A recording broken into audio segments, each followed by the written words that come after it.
Simple cooking with Moumita রান্নাঘরে সবাইকে স্বাগত। আজকে বানিয়ে দেখাবো চিংড়ি মাছ দিয়ে লাউ শাক।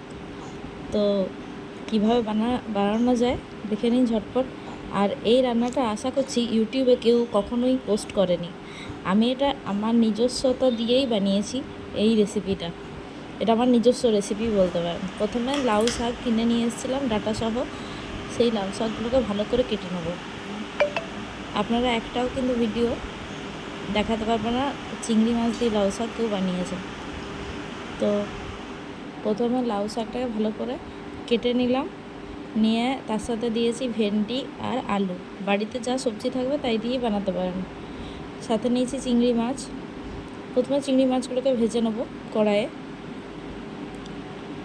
যে কোনো রান্নাতে স্বাদ বাড়ানোর জন্য কিন্তু চিংড়ি মাছ দিলে তার টেস্টটা কিন্তু অন্যরকম হয়ে যায়। তো চিংড়ি মাছগুলো ভালো করে ভেজে নেবো নুন হলুদ দিয়ে প্রথমে। আর আমার এই নিত্য নতুন রেসিপিগুলি যদি আপনাদের ভালো লেগে থাকে তো অবশ্যই লাইক কমেন্ট আর শেয়ার করতে একদম ভুলবেন না। আর সাবস্ক্রাইব করে পাশে থাকা বেল আইকনটি কিন্তু অল করে দিতে ভুলবেন না। বেল আইকনটি অল করলে তবেই কিন্তু আমার এখানে সাবস্ক্রাইবার কাউন্টটা বাড়ে। আর যদি আপনারা বেল আইকন অল না করেন তাহলে কিন্তু আমার এখানে সাবস্ক্রাইব আপনি যতই করে থাকুন আপনার কিন্তু সাবস্ক্রাইবার কাউন্টটা কিন্তু আমার এখানে বাড়ে না। আর যারা সাবস্ক্রাইব করে পর আনসাবস্ক্রাইব করে দিচ্ছেন তাদেরকে বলি প্লিজ আমার চ্যানেলে সাবস্ক্রাইব করবেন না। আপনারা যারা সাবস্ক্রাইব করে আনসাবস্ক্রাইব করে দেবেন, কোনো দরকার নেই।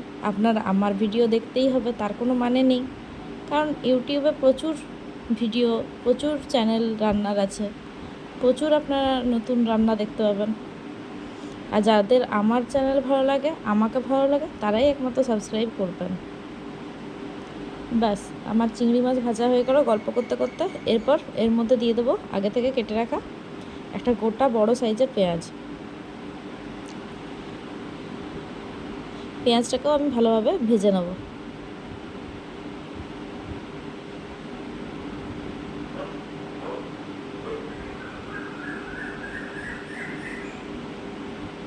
যেহেতু চিংড়ি মাছে আমি নুন হলুদ দিয়েছিলাম, এখানে পেঁয়াজে আমি নুন হলুদ দিলাম না।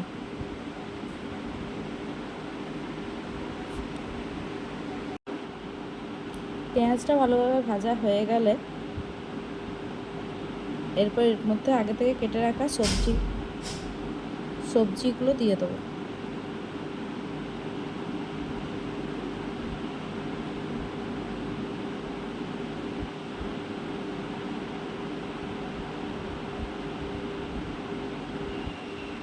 এই যে ভেন্ডি আলু দিয়ে দিলাম।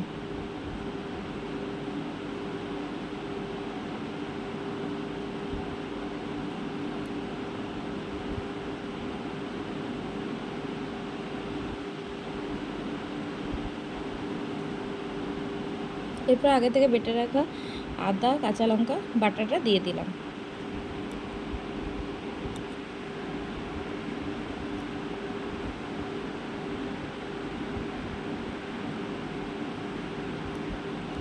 এরপর লাউ শাকটা যেটা কেটে রেখেছিলাম সেটা দিয়ে দিলাম।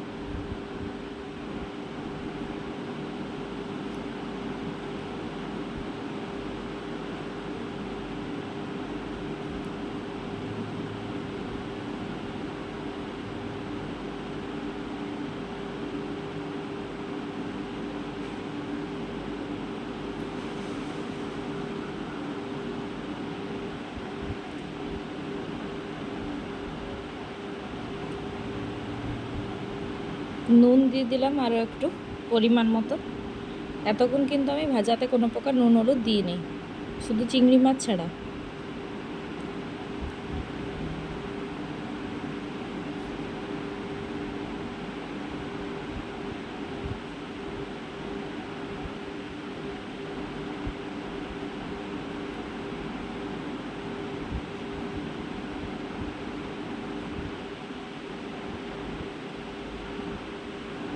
ভালোভাবে নাড়িয়ে চাড়িয়ে নেব।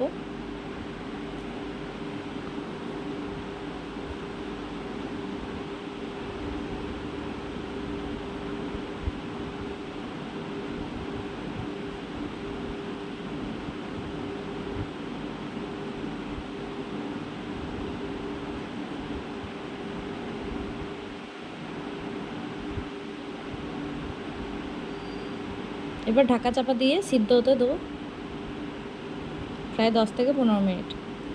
10 থেকে 15 মিনিট পর ঢাকা খুলে দেখে নেব সেদ্ধ হয়েছে কিনা। দেখুন শাকটা কিন্তু হালকা সেদ্ধ হয়ে এসছে, আর শাক থেকে কিন্তু জল বেরিয়ে এসছে,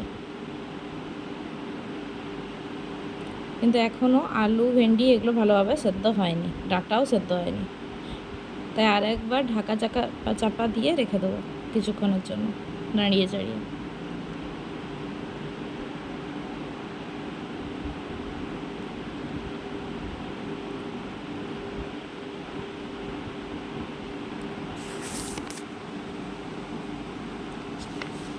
এবার অল্প সামান্য জল দিয়ে দেবো সেদ্ধ হওয়ার জন্য।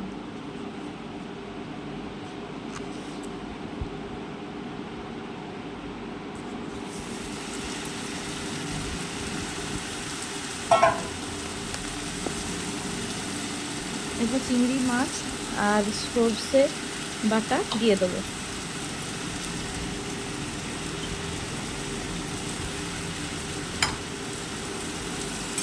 এর সাথে আমি সর্ষের সাথে আমি লঙ্কাও বেটে দিয়েছি, না আদার সাথে আমি লঙ্কা বেটেছিলাম।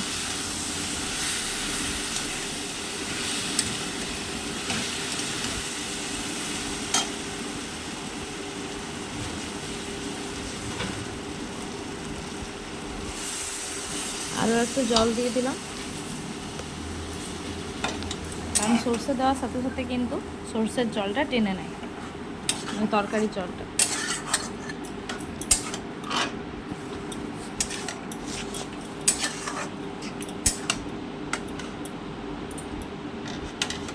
এবার আরও একটু ভালো করে, ডাঁটা সেদ্ধ ভালোভাবে না হলে কিন্তু খাওয়া যাবে না তরকারিটা, তাই আরও একটু জল দিয়ে আমি ভালোভাবে নাড়িয়ে নিচ্ছি।